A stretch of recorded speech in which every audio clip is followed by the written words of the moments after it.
Hello everyone, welcome to my channel. तो हमने अपनी क्या स्टार्ट कर रखी थी, 11th अकाउंटेंसी की सीरीज़ स्टार्ट कर रखी थी। ठीक है, तो उसमें हमने जो है क्या किया था, फर्स्ट में हमने क्या किया था कि हमारा जो अकाउंटिंग का जो हमारा चैप्टर है फर्स्ट की इंट्रोडक्शंस और उनके ऑब्जेक्टिव्स, प्रोसेस क्या होता है अकाउंटिंग का, तो हमने सारा कुछ वो देखा था कि कौन से कंसेप्ट हमने यूज़ कर रखे हैं। ठीक है, अकाउंटिंग के प्रिंसिपल कौन से हैं, magic concept, full disclosure, cost concept, तो हमने ये सब कुछ किया था। तो उसके बाद हम क्या करने जा रहे हैं, उस ऑन द बिहाफ ऑफ उसके एमसीक्यू करेंगे। ठीक है, तो एमसीक्यू में देखो फर्स्ट हमारा क्या है, in accounts recording is made of, कि यानी हम जो अकाउंट्स रिकॉर्डिंग है उनमें क्या रिकॉर्ड करते हैं। फर्स्ट ऑप्शन है ओनली फाइनेंशियल ट्रांजैक्शन रिकॉर्ड, कि सिर्फ फाइनेंशियल को रिकॉर्ड करते हैं या नॉन फाइनेंशियल को रिकॉर्ड करते हैं, दोनों को रिकॉर्ड करते हैं, या पर्सनल ट्रांजैक्शन को। देखो पर्सनल तो हो ही नहीं सकता और दोनों को नहीं रिकॉर्ड करते हम, नॉन फाइनेंस जो ट्रांजैक्शन होती है उनको तो रिकॉर्ड करते ही नहीं हम। तो कौन सी जो है उनको रिकॉर्ड करेंगे, ओनली फाइनेंशियल ट्रांजैक्शन। तो इसका आंसर क्या हो जाएगा, हमारा फर्स्ट हो जाएगा। ठीक है, तो अब नेक्स्ट क्वेश्चन में देखो, घनश्याम है इज अ फर्नीचर डीलर, वो क्या एक फर्नीचर डीलर है। तो इसमें which one of the following will not B recorded in the books, यानी बुक्स में हम कौन सी जो है रिकॉर्ड नहीं करेंगे। देखो फर्स्ट ऑप्शन हमारा क्या दे रखा है, परचेज ऑफ टिम्बर फॉर 10,000, यानी 10,000 का जो है टिम्बर है वो परचेज किया है। तो तो देखो उसको हम क्या करेंगे, रिकॉर्ड करेंगे या नहीं करेंगे। तो इसमें पूछ रखा है कि नॉट रिकॉर्डेड, तो इसको तो हम रिकॉर्ड करेंगे क्योंकि परचेज किया टिम्बर। फिर sofa set worth 20,000 taken to his home, यानी जो सोफा सेट है उसकी कॉस्ट जो है 20,000 है, जो होम के लिए टेकन किया है। अब देखो ये वाला, एक सेकेंड,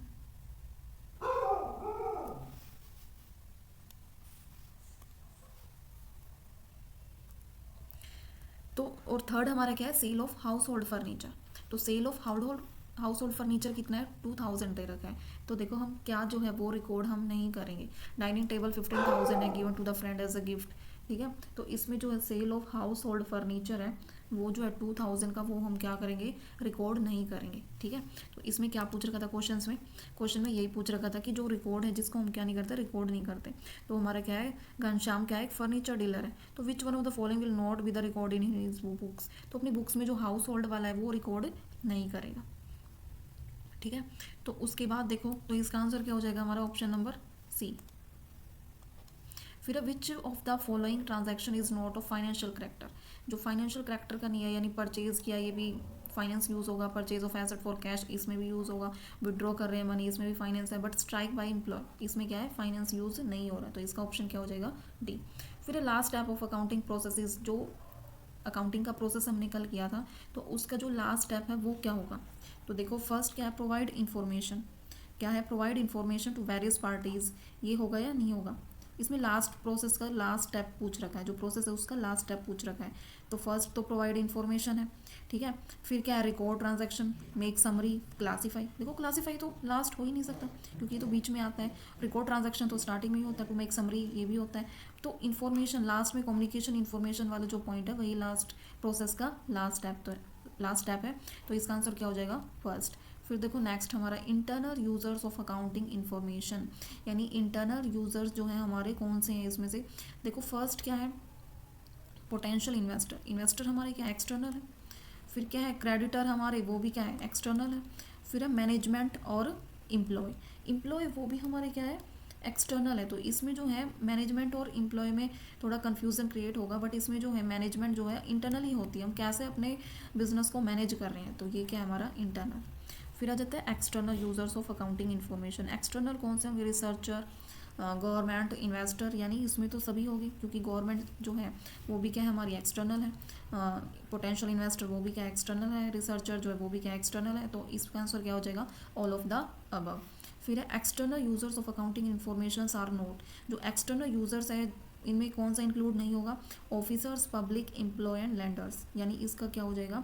इसमें देखो ऑफिसर्स जो हैं वो क्या होते हैं, लैंडर, एम्प्लॉय, पब्लिक ये तो एक्सटर्नल होते हैं, बट जो ऑफिसर हैं वो जो हमारी कंपनी के जो इंटरनल होते हैं। तो इसका ऑप्शन क्या हो जाएगा, ऑफिसर्स।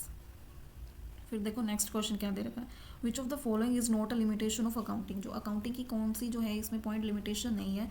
तो इसमें देखो कौन सा नहीं है, based on accounting convention and evidence in legal matters, incomplete information, omission लिखना भूल गए, ये भी क्या है लिमिटेशन है। इनकम्प्लीट ये भी क्या लिमिटेशन है। और क्या है जो है बेस्ड ऑन अकाउंटिंग कन्वेंशन पे बेस्ड है तो भी क्या ये लिमिटेशन है। But evidence in legal matters, जो लीगल मैटर्स उनमें क्या है एविडेंस का यूज़ है, तो ये क्या हमारी ये लिमिटेशन नहीं है। फिर which one of the following is not an objective of accounting, accounting का ऑब्जेक्टिव इनमें से कौन सा नहीं है। तो देखो इन्फॉर्मेशन प्रोवाइड कर रहे हैं किसके बारे में, assets liabilities and capital of the enterprises. फिर है इन्फॉर्मेशन जो है प्राइवेट एसेट के बारे में प्रोवाइड कर रहे हैं, maintain record to provide information किसके regarding profit and loss of the enterprises उसके रिगार्डिंग। तो इसमें पूछा कि ऑब्जेक्टिव जो है अकाउंटिंग का नहीं है। तो जो प्राइवेट एसेट के बारे में है वो जो है इसका ऑब्जेक्टिव नहीं है। तो ये जो है ये पॉइंट शो कर रहा है कि ये जो है इसका ऑब्जेक्टिव नहीं है। तो इसका आंसर क्या हो जाएगा, इसमें नोट ही पूछ रखा है तो इसका आंसर क्या हो जाएगा बी। फिर आ जाता है if accounting information is based on fact and it is verifiable by documents, यानी जो अकाउंटिंग इन्फॉर्मेशन है वो किसके ऊपर फैक्ट के बेस्ड होगी और वेरीफाइबल बाय द डॉक्यूमेंट्स। तो वो जो क्वालिटी है वो कौन सी क्वालिटी है, देखो रिलेवेंस एंड अंडरस्टैंडेबिलिटी कंपैरेबिलिटी ये तो है नहीं। वेरीफाइबल किस में होता है, रिलायबिलिटी में होता है। जहाँ भी वेरीफाइबल दिख जाए मीन्स वो रिलायबल है, वो वेरीफाइबल डॉक्यूमेंट है जिसमें हर चीज़ को वेरीफाई कर रखा है, जिसमें पूरी रियलिटी है, तो वो क्या है रिलायबिलिटी है इसका आंसर। फिर है वही विच of the following transaction is of a financial character and will be recorded in the business, यानी इसमें जो है जो फाइनेंशियल करैक्टर है वो कौन सा है, इसमें will be recorded in the business, जिसको हम बिजनेस में क्या करेंगे रिकॉर्ड करेंगे। देखो goods taken from the business by the proprietor for his personal use यानी ड्राइंग, ठीक है। तो इसको क्या करेंगे भाई रिकॉर्ड करेंगे, will be recorded in the business. But interviewing the candidates for employ नहीं, हाउस होल्ड आ गया तो इसमें ये भी नहीं हो जाएगा। Received an order for sale of goods, तो इसमें कोई फाइनेंस का यूज़ थोड़ी हो रहा है, तो इसको हम क्या करेंगे रिकॉर्ड नहीं करेंगे। अब है book keeping is mainly concern with, जो बुक कीपिंग है हमारा is mainly concern with recording of financial data, यानी जो बुक कीपिंग होता है उसका मेनली जो क्या कंसीडर किया जाता है उसमें क्या होता है जो फाइनेंशियल डाटा है वो क्या किया जाता है रिकॉर्ड किया जाता है। फिर designing the system of summarising नहीं, ये भी नहीं होता। Interpreting the data for internal और एक्सटर्नल यूजर्स नहीं, ये भी नहीं होता book keeping. Preparation of financial statement ये भी नहीं होता। तो इसमें क्या होता है सिर्फ फाइनेंशियल डाटा जो है वो क्या किया जाता है रिकॉर्ड किया जाता है।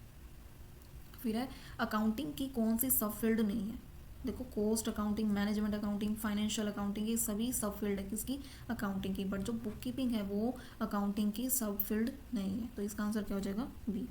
फिर आ जाता है विच of the following is the most relevant accounting information for taxation authorities, यानी जो कौन सी इनमें से पॉइंट रेलिवेंट है जो अकाउंटिंग इन्फॉर्मेशन जो टैक्सेशन अथॉरिटी के लिए वो होता है। तो cash balance of the firm ये नहीं होता, बुक बैलेंस नहीं होता, credit sale of the year नहीं होता। बट जो प्रॉफिट जनरेट हो रहा है ड्यूरिंग द ईयर उससे उसमें किसका रोल होता है कि टैक्सेशन अथॉरिटी के पास उसकी इन्फॉर्मेशन होगी कितना प्रॉफिट हुआ है, कितना टैक्स लगेगा, कितने परसेंट क्या होगा। तो इसका आंसर क्या हो जाएगा डी।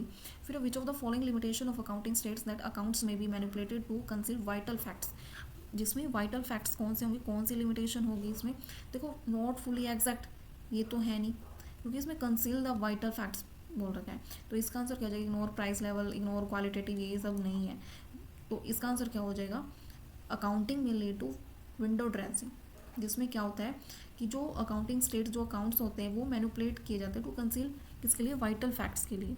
तो इसका बी आंसर हो जाएगा। अब हम अपना नेक्स्ट जो है टॉपिक स्टार्ट करने जा रहे हैं, मीन्स थोड़ा सा रिवीजन टाइप ही है ये, ठीक है। तो ऑर्गेनाइजेशन, अब देखो इसमें ऑर्गेनाइजेशन क्या है, एक बिजनेस एंटरप्राइजेस है जिसमें क्या होता है जिसमें प्रॉफिट और नॉट प्रॉफिट जो है इसका मोटिव होता है, ठीक है। नॉट फॉर प्रॉफिट मोटिव इसका जो है नॉट फॉर प्रॉफिट मोटिव होता है, बट डिपेंडिंग वो साइज़ पे डिपेंड करता है कि वो एक्टिविटीज़ का साइज़ क्या है, जो बिजनेस ऑपरेशन कर रहे हैं उसका लेवल का साइज़ क्या है। कोऑपरेटिव तो इसमें जो है कौन कौन से यूज़ होते हैं, सोल प्रोप्राइटर यानी single ownership, partnership form, cooperative society, company, ठीक है, लोकल अथॉरिटी, म्यूनिसिपल कॉर्पोरेशंस और any other associations of person. तो ये हमारा क्या होता है ऑर्गेनाइजेशन, यानी ऑर्गेनाइजेशन क्या होता है एक बिजनेस एंटरप्राइजेज होता है जिसमें प्रॉफिट और नॉट प्रॉफिट जो है मोटिव होता है।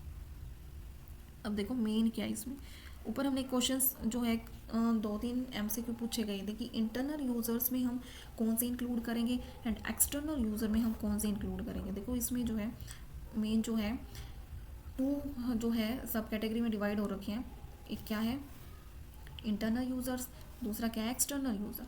इंटरनल यूज़र्स हमारे कौन से होते हैं, chief executive, financial officer, vice president, business unit manager, plant manager, store manager, line supervisor, ठीक है। तो ये हमारे कौन से होते हैं इसको अंडरलाइन कर लो। तो ये इंटरनल यूज़र्स हमारे कौन से होते हैं? Chief executive, financial officer, vice president, business, plant manager, store manager, line manager, ठीक है। तो ये हमारे क्या है? Internal users. फिर आ जाता है एक्सटर्नल यूज़र्स में हमारे कौन से इंक्लूड होंगे? जो प्रेजेंट जो प्रेजेंट और पोटेंशियल इन्वेस्टर है, शेयर होल्डर है, वो होंगे।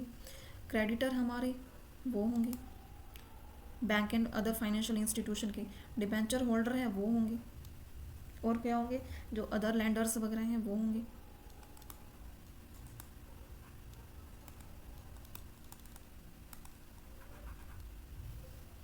फिर क्या? टैक्स अथॉरिटीज़ जो है हमारी, टैक्स अथॉरिटी है वो होगी, रेगुलेटरी एजेंसी होगी, डिपार्टमेंट ऑफ द कंपनी वो होगा, रजिस्ट्रार ऑफ कंपनीज होगा, security and exchange board of India होगा, labour unions, trade union, stock exchange, customer etcetera. तो ये हमारे कौन से होंगे? External users. अब ऑप्शंस में पूछ लिए जाएंगे कि डिबेंचर होल्डर हमारा इंटरनल है या एक्सटर्नल है। तो डिबेंचर होल्डर हमारा कौन सा यूज़र्स है? एक्सटर्नल यूज़र है। अब फाइनेंशियल ऑफिसर पूछ लिया जाएगा कि फाइनेंशियल ऑफिसर हमारा क्या है, कौन सा यूज़र है? तो ये हमारा कौन सा यूज़र है? इंटरनल यूज़र, ठीक है। तो इस कंसेप्ट में और कुछ ज़्यादा नहीं है, यही जो करने वाली इंपॉर्टेंट चीज़ है कि इंटरनल यूज़र्स कौन से होते हैं और एक्सटर्नल कौन से होते हैं। फिर है why do the users want accounting informations? Financial health के लिए, रिटर्न के लिए, इन्वेस्टमेंट के लिए, बस ऐसा कुछ खास नहीं है जो। हाँ ये देख लो जो करेक्टरिस्टिक्स अकाउंटिंग इन्फॉर्मेशन की, यहाँ देखो कि ये कौन सी करेक्टरिस्टिक्स है? क्वालिटेटिव। कौन सी है? क्वालिटेटिव करेक्टरिस्टिक्स हैं। कौन सी क्वालिटेटिव करेक्टरिस्टिक्स कौन सी हैं? जो इन्हेंस करती है अंडरस्टैंडेबिलिटी और यूज़फुलनेस को, ठीक है। तो इसमें जो है डिसीजन जो है यूज़फुल होगा। तो वो जो करेक्टरिस्टिक्स कौन सी है हमारी? एक तो रिलायबिलिटी है, रेलिवेंस है, अंडरस्टैंडेबिलिटी और कंपैरेबिलिटी। तो ये हमारी चार जो है क्वालिटेटिव करेक्टरिस्टिक्स हैं जो अकाउंटिंग इन्फॉर्मेशन के बारे में बताती है। तो अब रिलायबिलिटी का मतलब क्या होता है? ये जो है डिपेंड करती है किस पे? इन्फॉर्मेशन पे डिपेंड करती है कि वो इन्फॉर्मेशन किस टाइप की है। तो जो रिलायबिलिटी होती है वो एक अकाउंटिंग इन्फॉर्मेशन होती है जिसमें जो है क्या किया जाता है? डिग्री ऑफ कॉरस्पॉन्डेंस बिटवीन किसके बीच में? Information convey about the transaction और event which have occurred, measured और डिस्प्लेड, उसके बीच का। तो जो रिलायबल इन्फॉर्मेशन होती है वो एरर वगैरह फ्री होती है, बिल्कुल बायसनेस नहीं होता उसमें, फेथफुली रिप्रेजेंट की जाती है वो, ठीक है। तो ये सब है जो इन्फॉर्मेशन डिस्क्लोज की जाती है। और credible, verifiable by the independent parties. तो देखो verifiable by the independent parties में क्या था? ऑप्शंस में पूछ रखा था कि जो वेरीफाइबल है वो कौन सी जो है करेक्टरिस्टिक्स में होगा। तो वहाँ मैंने बताया भी था जहाँ पर वेरीफाइबल आ जाए वो कौन सी है?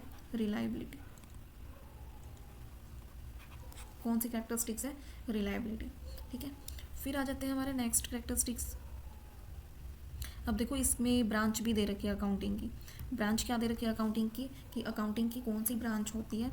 तो इसमें देखो एक तो फाइनेंशियल अकाउंटिंग होता है। फाइनेंशियल अकाउंटिंग में क्या होता है? इसमें रिकॉर्ड किए जाते हैं जितनी भी फाइनेंशियल ट्रांजैक्शन होती है ना, वो इसमें रिकॉर्ड की जाती है। द प्रॉफिट अर्न, कितना प्रॉफिट अर्न किया है, कितना लॉस सस्टेन किया है, कितनी बिजनेस ड्यूरिंग में अकाउंटिंग पीरियड कितना लॉस और प्रॉफिट हो रहा है, तो वो सारा इसमें रिकॉर्ड किया जाता है। फाइनेंशियल पोजीशन क्या है बिजनेस की अकाउंटिंग पीरियड के एंड में, वो क्या है? Financial information required by the management, वो क्या है? तो ये सब इसमें क्या है? रिकॉर्ड किया जाता है। फिर है कॉस्ट अकाउंटिंग। कॉस्ट अकाउंटिंग क्या होता है? इसमें एनालिसिस किया जाता है एक्सपेंडिचर का। तो इसमें ascertain the cost of various product manufactured by the firm, कितना मैन्युफैक्चर मीन्स कॉस्ट क्या आ रही है, किसकी प्रोडक्ट जो मैन्युफैक्चर कर रहे हैं उसकी कॉस्ट क्या आ रही है, वो किस में रिकॉर्ड की जाएगी? अकाउंटिंग, कॉस्ट अकाउंटिंग में। क्या फर्म ने प्राइस फिक्स किए हैं, helps in controlling of the cost and क्या प्रोवाइड नेसेसरी कॉस्टिंग इन्फॉर्मेशन है, वो सब। फिर मैनेजमेंट अकाउंटिंग में क्या हो जाएगा? ये भी क्या है? ब्रांच है किसकी? अकाउंटिंग की। तो मैनेजमेंट अकाउंटिंग में मैनेजमेंट जितने भी पॉलिसीज़ के डिसीजन वगैरह लेने होते हैं या जो इम्पैक्ट वगैरह डिसीजन जो इवेल्युएट करना होता है वो किस में रिकॉर्ड किया जाएगा? मैनेजमेंट अकाउंटिंग में। तो ये क्या है? अकाउंटिंग की ब्रांच है। उसके बाद ये क्वालिटेटिव नेक्स्ट फीचर क्या है? रेलिवेंस। रेलिवेंस में क्या होता है? जो इन्फॉर्मेशन जो है must be available in time, means जो इन्फॉर्मेशन होगी ना वो टाइम पे अवेलेबल होगी। इसमें क्या फैक्टर है? टाइम, ये डिले वगैरह नहीं होगा। और ये किस चीज़ में हेल्प करता है, प्रिडिक्शन और फीडबैक में हेल्प करता है, क्योंकि टाइम पे अवेलेबल हो जाएगी इन्फॉर्मेशन। तो अगर प्रिडिक्शन करना है या फीडबैक पहुंचानी है तो रेलिवेंस में इंक्लूड होगा। तो must influence the decision by the users. फिर है ये किस चीज़ में हेल्प करता है, तो इसके दो ही फैक्टर है। फर्स्ट क्या फैक्टर क्या है, किस चीज़ में हेल्प करता है, from predictions about the outcomes of past present and future. यानी पास्ट हो, प्रेजेंट हो या फ्यूचर हो, ये सभी के बारे में क्या करता है, प्रिडिक्शन करता है, किसके, आउटकम्स के बारे में। कंफर्मिंग और करेक्टिंग देयर पास्ट वैल्यूएशन, उनको क्या करता है, कंफर्म करता है, करेक्ट करता है जो पास्ट वैल्यूएशन कर रखे हैं उनको। तो क्या है, ये रिलेवेंस में हमारा क्या है, ये फैक्टर है available in time. But verifiable हमने ऊपर किया था, वेरीफाइबल डॉक्यूमेंट्स आ जाए तो वो हमारे किस में हो जाएगा, reliability means free of error. फिर understandability, understandability means decision maker must interpret accounting information. यानी इसमें जो अकाउंटिंग इन्फॉर्मेशन होती है वो प्रिपेयर्ड और convey to them decision making, जिसमें अंडरस्टैंड कर सकते हैं मैसेज जो हमने पहुंचाना है, जिसमें जो क्वालिटीज़ होती है कम्युनिकेशन की, मैसेज ट्रांसफ़र करने की, वो क्या होती है, गुड होती है या बैड होती है, या जिसको हम अंडरस्टैंड कर सकते हैं। ठीक है, यानी जो मैसेज हम अंडरस्टैंड कर ले, तो ये फीचर्स होती है इसमें अंडरस्टैंडेबिलिटी। अब देखो इसमें डायग्राम भी दिखा रखा है, डायग्राम में देखो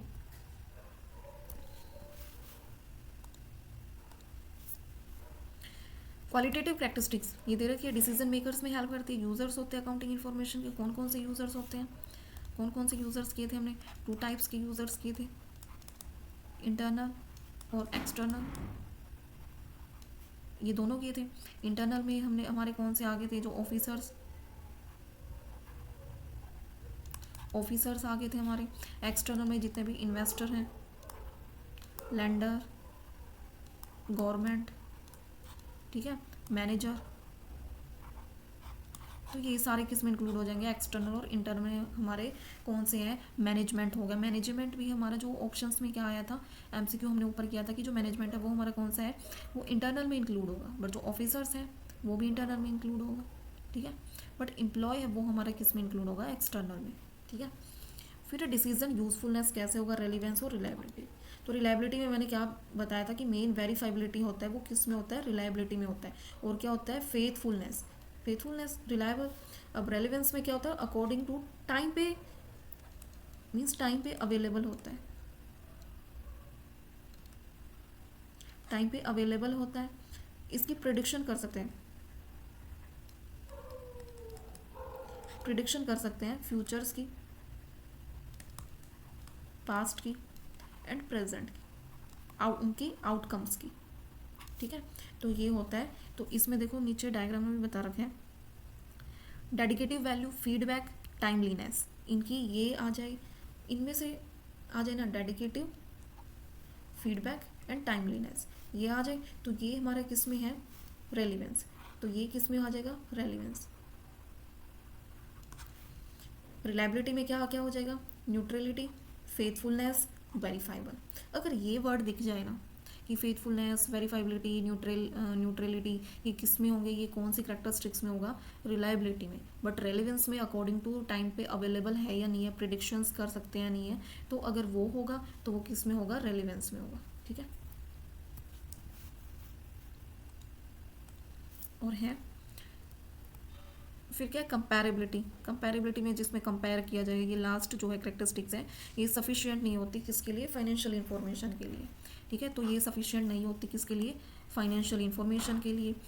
is relevant and reliable at the particular time, particular circumstances and particular reporting entity. तो इनमें होती है ये, बट ये इक्वली इंपॉर्टेंट होती है किसके लिए, users of the general purpose के लिए, फाइनेंशियल रिपोर्ट्स के लिए, able to compare various aspects of entity और डिफरेंट टाइम पीरियड।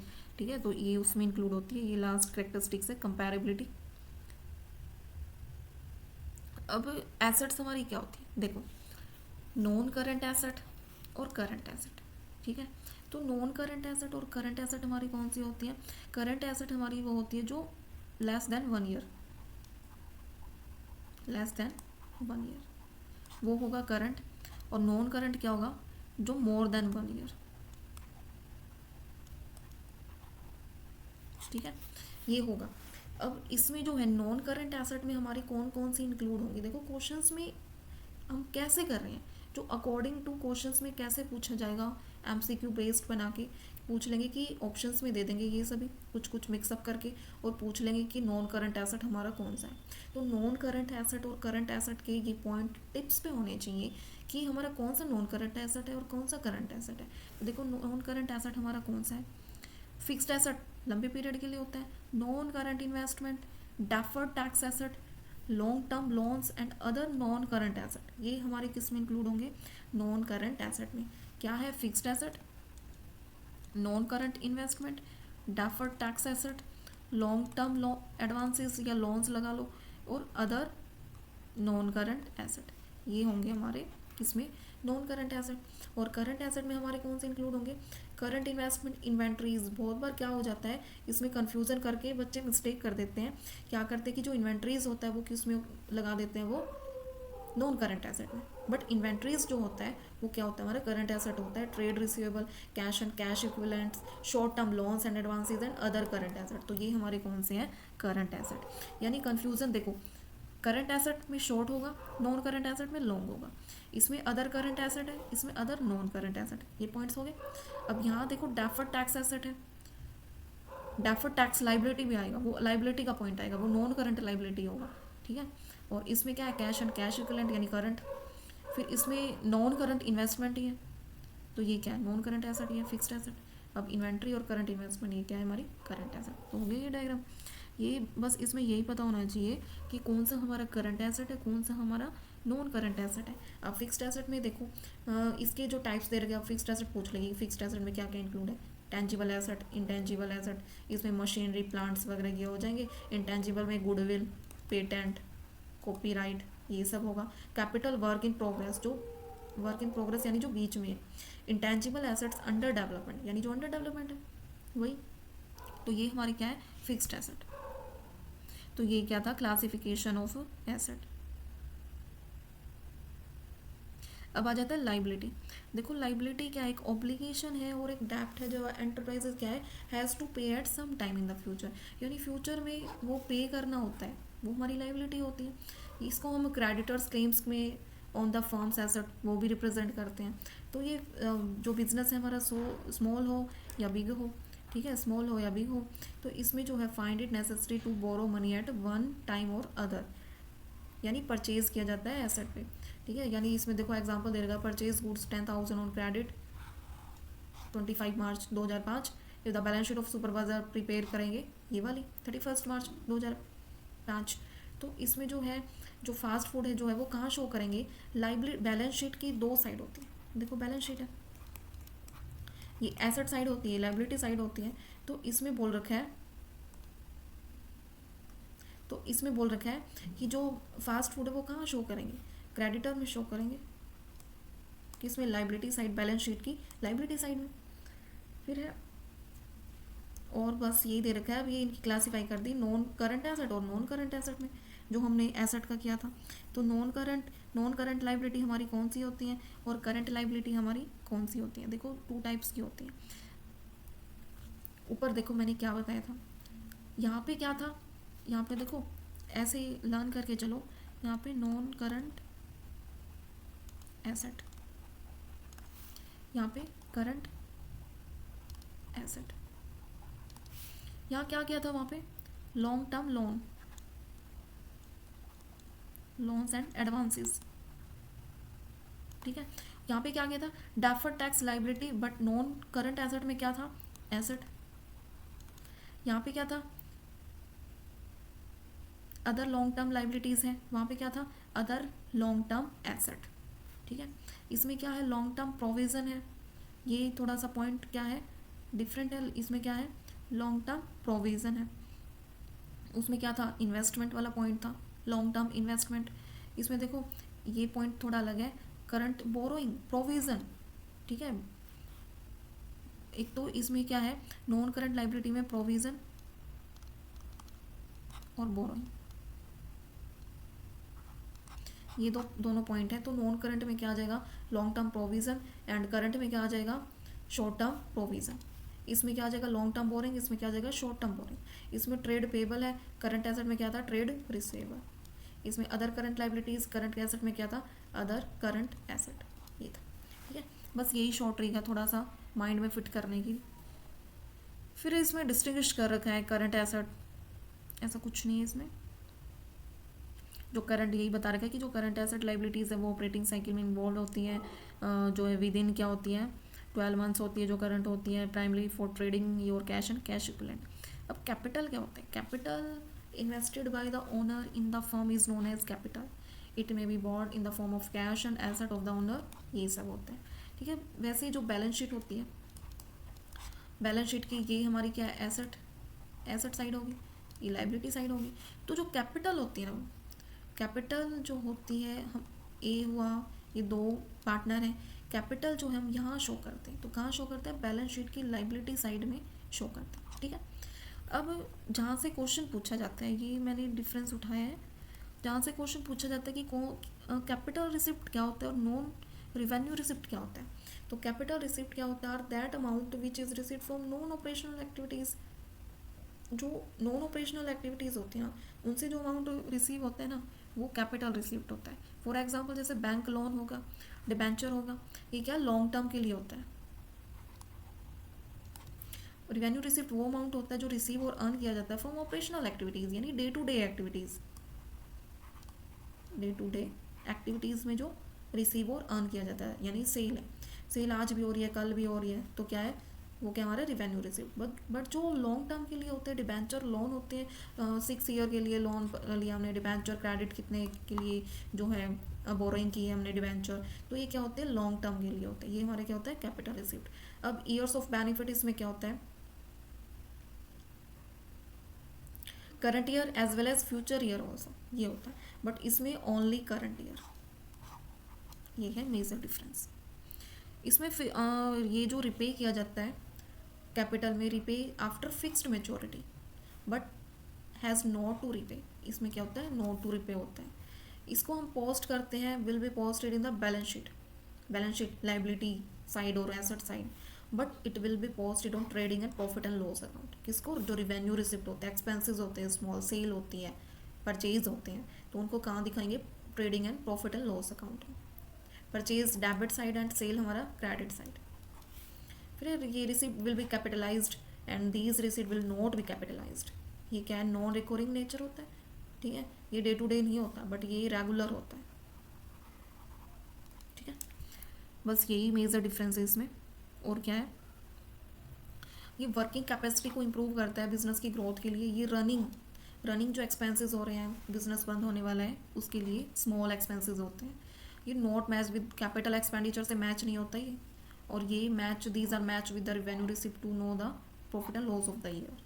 इसकी कोई सब कैटेगरीज नहीं होती, इसकी 2 टाइप्स की सब कैटेगरीज होती हैं, डायरेक्ट इनकम और इनडायरेक्ट इनकम। बस ये एक मेजर डिफरेंस है दोनों के बीच में। यहाँ से क्वेश्चंस पूछा जाता है कि कैपिटल रिसिप्ट और रेवेन्यू रिसिप्ट क्या है। अब है capital expenditure and revenue expenditure. Capital expenditure जो है acquiring and improving permanent asset,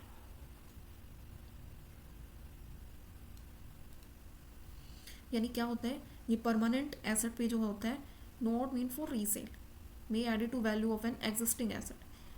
तो किस पे होता है उस किसको इंप्रूवमेंट? परमानेंट एसेट पे इंप्रूवमेंट करने के लिए जो एक्सपेंसेस होता है वो, यानी कंस्ट्रक्शंस कर रहे हैं हम वो। ये रूटीन एक्सपेंडिचर होता है, डे टू डे जो नॉर्मल कोर्स ऑफ बिजनेस में एक्सपेंसेस हो रहे हैं उनके लिए, कॉस्ट ऑफ सेल क्या हो रही है, फिक्स्ड एसेट की मेंटेनेंस करनी है वो क्या हो रही है। और ये क्या है? Capital expenditure increase earning capacity. Earning capacity में जो इंक्रीज हो रहा है उसके लिए कैपिटल एक्सपेंडिचर है।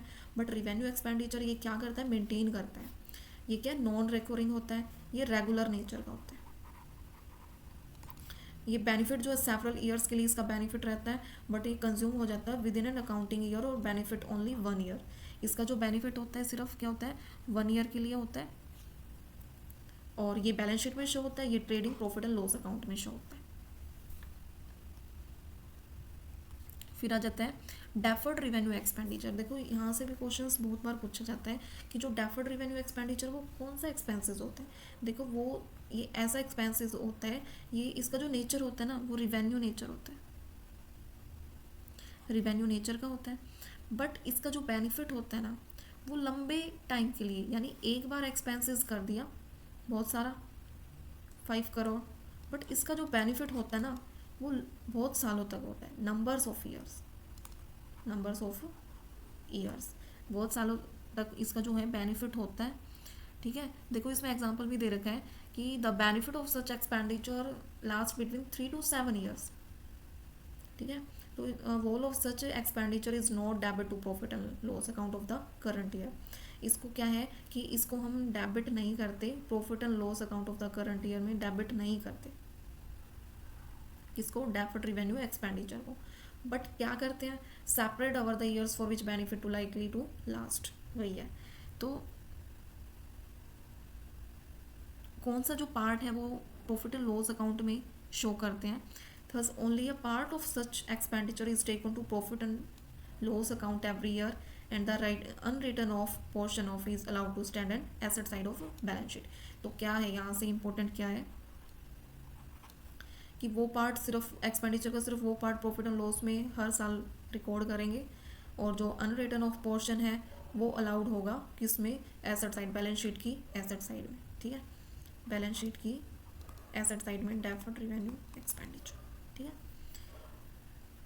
फिर है एग्जांपल के लिए बोल रखा है, जैसे कोई भी एडवर्टाइजिंग करनी होती है, हमने एडवर्टाइजमेंट पे कितना खर्च कर दिया, 2 लाख का खर्च कर दिया। कोई भी नया प्रोडक्ट मार्केट में इंट्रोड्यूस कर रहे हैं हम, तो उस पर 2 लाख का जो है वो कर दिया हमने, एक्सपेंसेस कर दिया। बट उसका हमने एस्टिमेट लगाया, उसका जो बेनिफिट है वो 4 ईयर्स के लिए हो रहा है। In this case 50,000 will be charge to the profit and loss of each year for 4 consecutive year.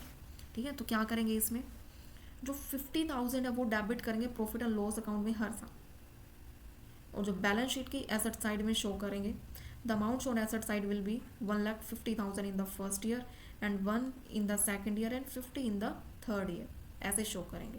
ठीक है, यानी जो बेनिफिट हो रहा है वो 50,000 क्या है इसमें दिखा दिया, किसमें, डेबिट साइड की, प्रॉफिट एंड लॉस की डेबिट साइड में, और जो बाकी का जो बच गया 1,50,000 वो क्या हम दिखा देंगे, इसका जो बेनिफिट है वो दिखा देंगे, फर्स्ट ईयर में 1,50,000, सेकेंड ईयर में कितना 1,00,000 एंड थर्ड ईयर में 50,000। ठीक है, अब करेंगे इसके एमसीक्यू। एमसीक्यू में देखो, फर्स्ट देखो करंट लाइबिलिटीज़ में क्या इंक्लूड होगा, बिल्स पेबल भी होगा, क्रेडिटर भी होगा, आउटस्टैंडिंग एक्सपेंसेस भी होगा, ये सारे के सारे क्या है मेरे करंट लाइबिलिटीज़ है। तो इसका आंसर क्या हो जाएगा, all of the above. Which of the following is current capital expenditure. Capital expenditure long term के लिए होता है, नॉन रिकरिंग नेचर होता है, रेगुलर नहीं होता। तो वेजेस हुआ, रिपेयर एक्सपेंसेस ऑफ बिल्डिंग हुआ, और क्या हुआ, ये तो हमारा डेफर्ड रिवेन्यू एक्सपेंडिचर है, ये हमारे जो शॉर्ट टर्म के लिए रिपेयर होना, वेजेस वगैरह। तो कंस्ट्रक्शन हमारा क्या हो गया, लॉन्ग टर्म के लिए, क्या हो गया, कैपिटल एक्सपेंडिचर। फिर अ पर्सन वो आउन मनी टू द फर्म, जो फर्म से मनी आउन करता है वो क्या है, डेटर। गुड्स का मतलब क्या होता है, गुड्स का मतलब क्या होगा, वो commodity to be bought, purchase and sold. Trade discount क्या होगा, ट्रेड डिस्काउंट हमारा क्या होगा, allowed at the time of sale of goods. किस टाइम पे अलाउ किया जाता है, सेल ऑफ गुड्स, ये बाकी के नहीं है, पेमेंट वगैरह या रिसीविंग पेमेंट नो। फिर कैश डिस्काउंट क्या होता है, कैश डिस्काउंट क्या होता है, जब पेमेंट करते हैं उस टाइम पे जो होता है ना, वो होता है हमारा कैश डिस्काउंट। फिर current asset do not include, current asset में क्या इंक्लूड नहीं होगा, करंट में क्या इंक्लूड नहीं होगा, मोटर कार, क्योंकि डेटर, बैंक एंड प्रीपेड ये हमारे क्या है, करंट एसेट। बट जो मोटर कार है वो हमारी क्या है, नॉन करंट एसेट। ठीक है, टेंजिबल एसेट में क्या इंक्लूड नहीं होगा, टेंजिबल, स्टॉक भी होगा, कैश भी, फर्नीचर, ये टेंजिबल। बट इंटेंजिबल कौन सी है, गुडविल। फिर which of the following will be treated as drawings, drawing इनमें से क्या होगा, salary to employ no, payment to creditor नहीं, बिजनेस फॉर प्राइवेट एक्सपेंसेस ये क्या हो जाएगा हमारा, ट्रीटेड एज ए ड्राइंग्स। फिर main features of business transaction is, business transaction की मेन फीचर्स क्या होगी, इसमें इकोनॉमिक एक्टिविटी भी होती है, फाइनेंशियल पोजीशन भी होती है, capable of being express in terms of money भी होता है। तो इसका क्या हो जाएगा, all of the above. Current liabilities में क्या इंक्लूड नहीं होगा, करंट लायबिलिटीज़ में हमारा क्या इंक्लूड नहीं होगा, डिबेंचर, क्या इंक्लूड नहीं होगा, डिबेंचर इंक्लूड नहीं होगा। फिर अब purchase refers to the buying of, purchase refers to the buying of, इसमें क्या हो जाएगा, गुड्स ऑफ रीसेल।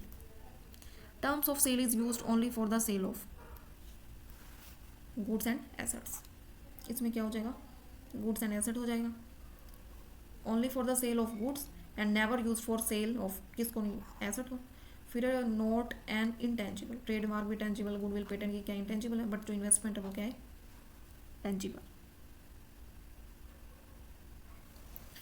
फिर at the end of financial year during which sale of goods are worth, इसमें मतलब जो सेल ऑफ गुड्स वर्थ है 2 लाख है, क्लोजिंग स्टॉक की वैल्यू 10,000 है, तो दोनों क्या है, both and event as well as transactions दोनों ही है। Capital expenditure white washing no repair है, ये भी रिपेयर है, ये भी रिपेयर है, कंस्ट्रक्शन वाला हो जाएगा सी। फिर है consider the following item, current liability बताना है, तो करंट लाइबिलिटी बताना है तो इसमें करंट लाइबिलिटी हमारा कौन सा हो जाएगा, बैंक ओवरड्राफ्ट एंड लोन, ये हमारा क्या है, करंट लाइबिलिटी। बट जो एक्रूड और प्रीपेड है वो हमारा क्या है, करंट लाइबिलिटी नहीं है, ठीक है। तो करंट लाइबिलिटी बताना है इसमें, तो हमारा लोन और बैंक ओवरड्राफ्ट ही होगा, ठीक। तो यहाँ तक आज हमने क्या किया, कंप्लीट किया है। कल हम क्या करेंगे, अपना नेक्स्ट स्टार्ट करेंगे।